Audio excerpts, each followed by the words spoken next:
What's up, guys? It's Chibino Podcast here with another review of My Hero Academia, Chapter 307. You got me, David the Smash Fan.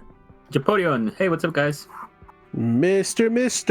Woo. Yeah, we got new Mr. with the review. And so we're excited because it's obviously a new chapter. We had the Season 5 of My Hero start as well. So tons of My Hero stuff in the past 24 hours. So let's jump into a quick summary of what happened in this chapter. So, Japorion, take it away.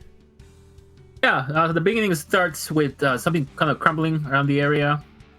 And first, you get to see two familiar faces, Yo Shindo and Akame Tatami, which are third-year hero course from a different school, the Ketsubutsu Academy, I think. Yeah, that sounds about right. It's kind of interesting because in the manga, they actually did mention, well, in case you forgot about these guys, they're appearing in Volume 12, you know, when they met Bakugo at the when they were trying to get a license and all that. So in this particular case, they're trying to help people because of the rumble, and they go in a particular place to tell people to get out because there's a lot of danger things happening around the area. They're trying to do their hero work and they're trying to support, trying to do whatever they can to save people, but people are not listening to them. As you can definitely see from what we talked before, the heroes are being perceived as some other individuals, and they're trying to be ignored quite a bit. But at that particular sense, as they leave and they say, okay, that's all you need to do, they go out and they hear a signal. Yeah, and in this signal, they hear another rumbling, and they are told that one of the prisoners escaped, is on the loose in the city. And we see a familiar face again. We see it's Muscular.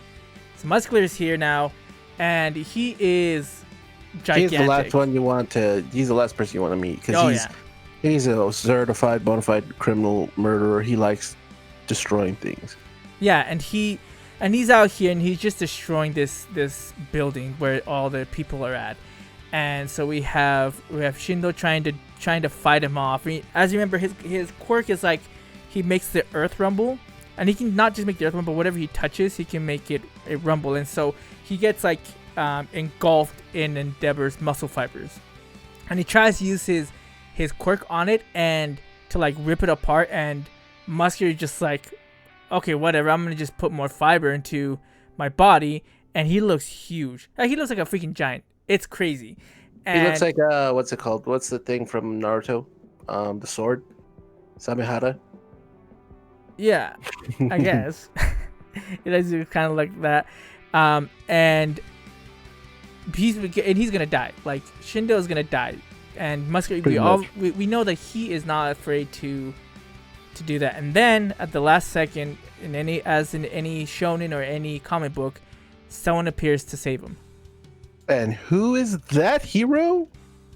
Well, if you're reading the manga, you see in the panel, it says, let's see, right here, smash! And it knocks Muscular back pretty heavily, actually. Like, he gets thrown pretty far back.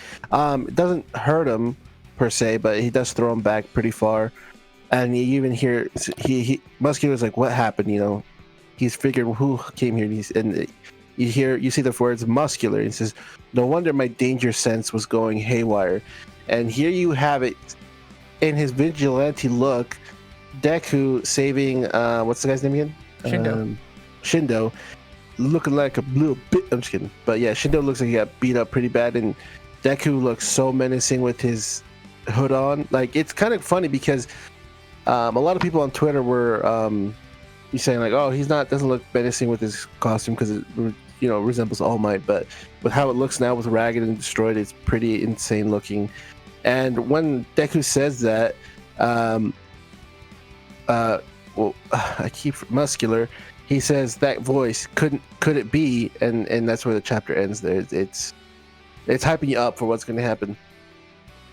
That's true. So this, I think there has to be some clarifications with this chapter and what's going on here, because we saw that the chapter before it ends with it saying April, and then we see Deku looking from like a cliff at the danger that's happening, which what Muscular was doing.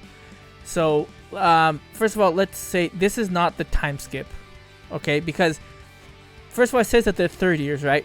And when we first saw them from Ketsubutsu, they were second years. And I verified this with Japorian because I wasn't sure, but school in Japan, like their first semester of the new year, starts around April, end of March, somewhere around there, right? So it makes sense that they're called third years, but I believe this is the beginning. Because if there was a time skip, they wouldn't be considered students anymore. They would have been somewhere in college and been first years again. So first of all, let's just debunk that. This is not the time skip. It's basically maybe a few weeks after the events of the previous arc. So Yes. yeah. So let's talk. Not too much happened in this chapter. Aside from Deku coming in bad A. But I wanted to talk a little bit more about what do you think is gonna happen in this fight against Muscular. So let's kind of go back a little bit. Like when he fought Muscular the first time, he could only control 5%. 5%, right? Yeah. And now he's at what, 40%? 40, 45 that he can do maximum. I think without having issues, he's at 30 something. And I think I talked with you guys, but I believe, I don't know how all of this works, but I believe that if his base strength gets stronger, then the percentage obviously just multiplies on top of that. Yeah. So let's go to Japorian first. Like Japorian, like how do you feel this fight's gonna be, if it is gonna be a fight, or do you think something's gonna intervene during the next chapter or the next few chapters? The way I see it, I think it's going to be a fight. Maybe not to what we were expecting, but something very short and simple. Because not to mention Deku has gone a lot stronger compared to what it was before. Not to mention that he's trying to master all the other quirks from his predecessors as well. And it's kind of cool that he, in that particular panel, when he appears, he's like, "Oh, my particular sense, my quirk that I recently got has been activated." It kind of reminds us of Spider-Man. Yeah.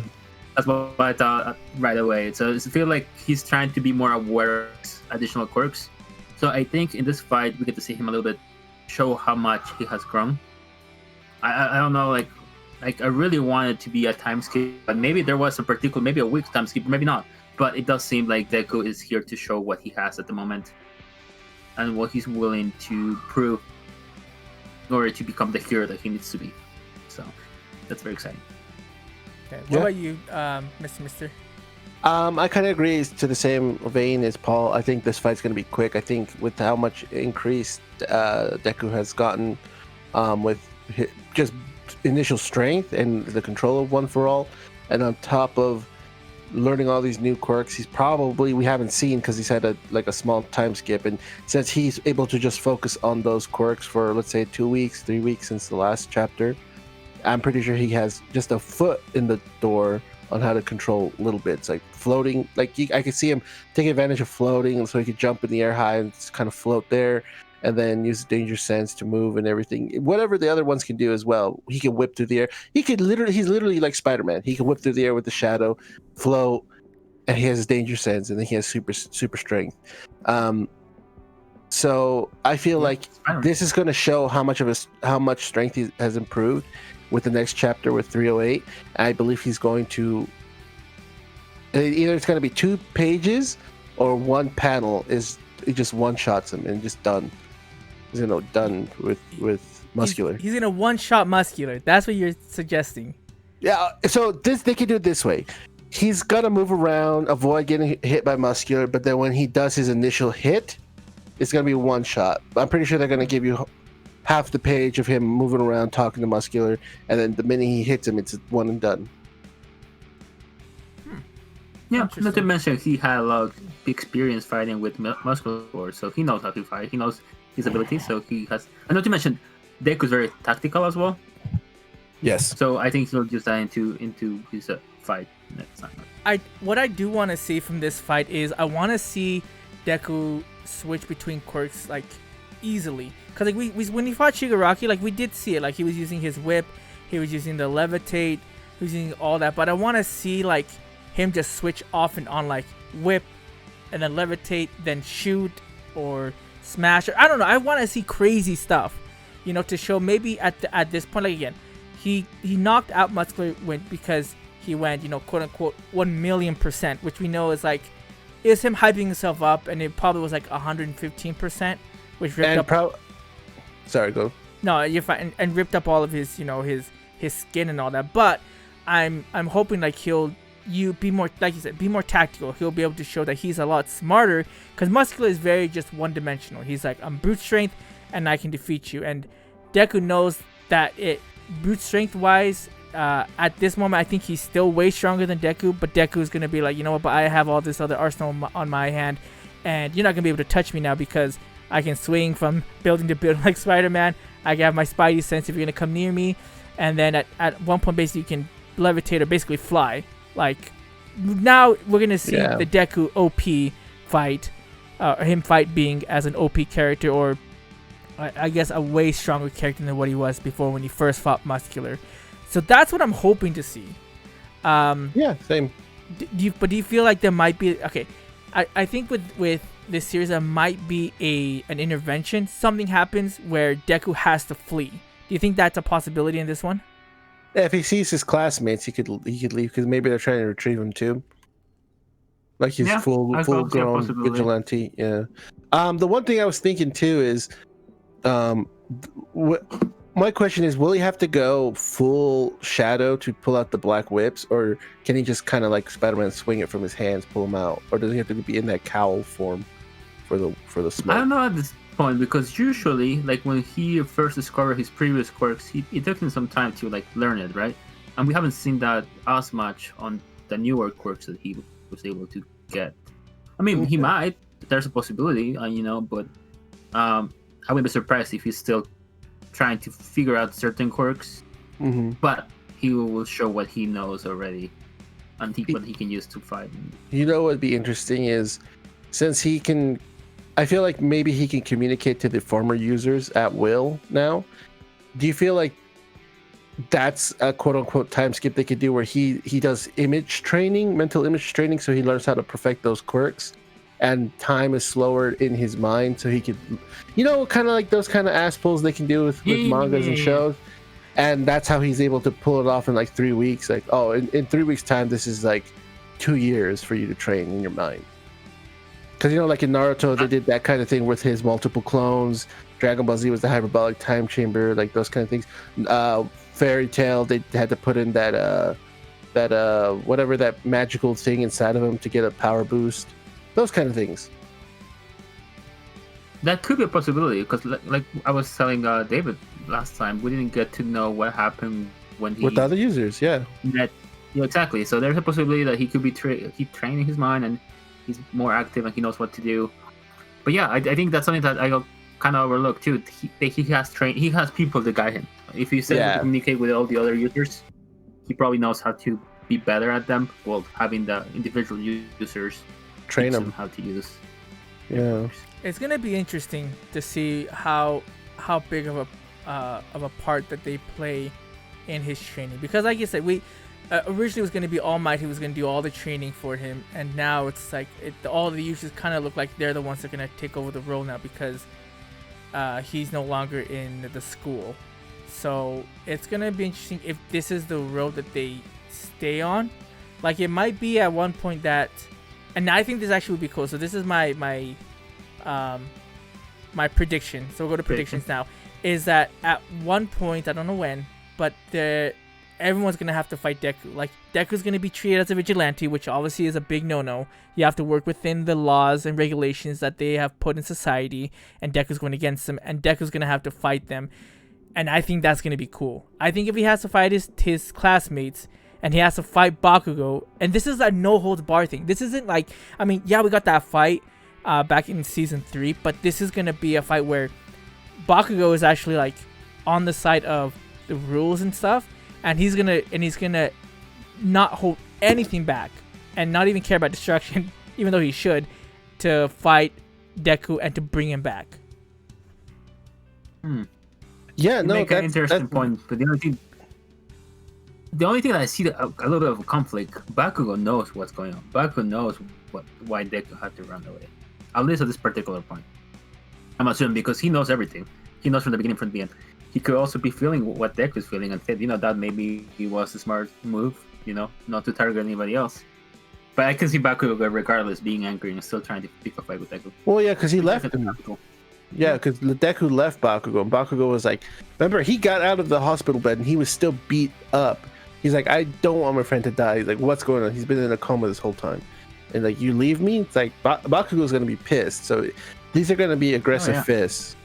I kind of agree with what you're saying, David. I feel like a lot of those things are possible. I would love to see the fight because it's so funny because it's like Bakugo would be the good guy in that sense, because usually, remember early predictions when the series first came out, everyone always thought Bakugo was going to be the evil. It's going to be like Naruto Sasuke, bring back Sasuke, Bakugo, Naruto, but it's flipped the role, and I enjoy that a lot. I want to see just how much stronger Deku's become in these 3 weeks, or how much he's learned from his from these past predecessors. Okay, and what about you, Japorian? Me too.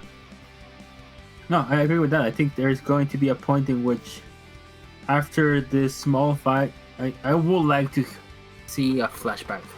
Like I mentioned before, I want to know what happened to Deku, as to why he decided to move. I mean, it makes sense, but I think you'll be able to probably hear something while talking to the remaining predecessors, why the reason that he has to leave, or what can he do to become better. Yeah, I mean, I want to see that taken into part. Yeah, I could see the first half of the chapter be him talking to those predecessors, and it going to him fighting afterwards with Muscular. And then my last two things is, if I don't recall, did they say that all the past predecessors weren't heroes? Weren't all heroes? Could they be some bad guys there too? Like those two that were facing away, could they have been bad guys? But they're like, hey, look, we know what it's for. We know what you need to do. You can't always be on the side of justice. That's probably why Deku left. That's what I'm assuming. I can see that. I mean, not to mention like how we have the whole issue with Endeavor, and also with Hawk, and also with all the other previous heroes that weren't heroes at the very beginning, or maybe they were, but I think they're also human, and I think that Horikoshi, I mean, that's why he likes Spider-Man, his favorite comic book character, because they're very humanistic. I mean, you're able to see that they have flaws and mistakes, and I think that is something that is also going to reflect in the background story for the previous users as well. I think that'd be cool. Yeah, I think so too. But we'll have to wait and see what happens in the next few weeks, because the fight's gonna start, but we'll see where the story's gonna go in the next few weeks. So hopefully it's something good. But yeah, let us know what you guys think of this chapter. What you think is gonna happen? Let us know in the comments down below. And remember, you can listen to our weekly podcasts. They come out every Sunday. So listen to that, and we'll have videos weekly here for My Hero Academia and for all other things anime, video game, movie related. So thanks so much for watching. This is David the Smash Fan. This is Japorian. Mr. And this is Chibi No Podcast.